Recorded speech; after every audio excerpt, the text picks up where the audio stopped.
সম্ভবত আমরাই শেষ জেনারেশন ছিলাম যাদের মাদের ইন্টারনেটে কোনো অ্যাকাউন্ট ছিল না।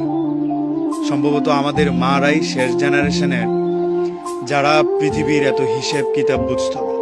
টেকনোলজির কোনো বাতাস তাদেরকে ছুতে পারেনি। তারা কখনোই বাবাদের সাথে তর্কে জড়ায়নি।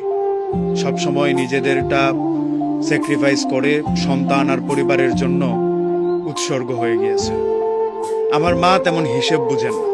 রুটি একটা চাইলে 3টা দেয়, ভার্সিটির জন্য 50 টাকা চাইলে শাড়ির আঁচল থেকে 100 টাকা খুলে দেয়। আমার মা অত কিছু বুঝেন না। আমার সিভি কি হলে ভালো হয়, আমার সিজিপি কত হলে ভালো হয়, এটা আমার মা জানেন না।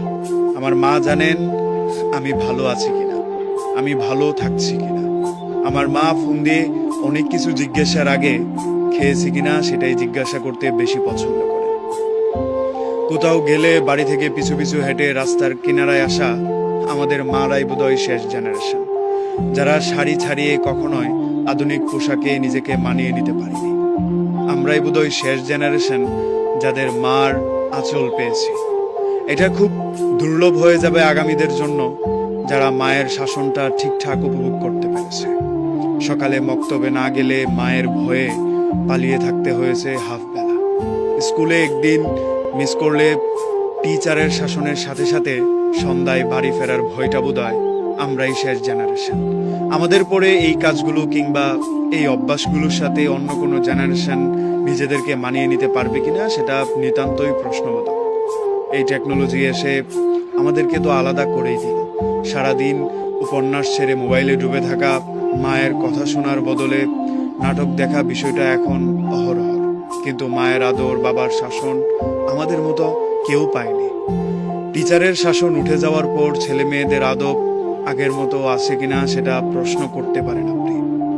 মা বকা দিলে সন্তান মাথা গুঁজে শুনে নিচ্ছে, এমন সন্তান এখন হাতে গুনে বের করা বিরল। এখনকার মানুষের দোষ নেই, কিংবা যারা বেড়ে উঠছে তাদেরকেও প্রশ্ন করার নেই। এটা সময় অনেক কিছু পরিবর্তন করে দেয়। যেই সময়টা আমাদের মাদেরকে হিসাব থেকে দূরে রেখেছে, আমি ভালো আছি কিনা, আমি পেট পুড়ে খেয়েছি কিনা এই হিসাব কষিয়েছে, সেই সময় পেরিয়ে এখন বাবা মা সন্তানের রেজাল্টের উপর ডিপেন্ডেন্ট। ভালো চাকরির জন্য প্রিপেয়ার হতে পারবে কিনা সেটার উপর ডিপেন্ডেন্ট। সন্তান কি চাচ্ছে, কি করতে পারবে, ও ভালো থাকবে কিভাবে, সেই চিন্তাটা এখন কম হয়।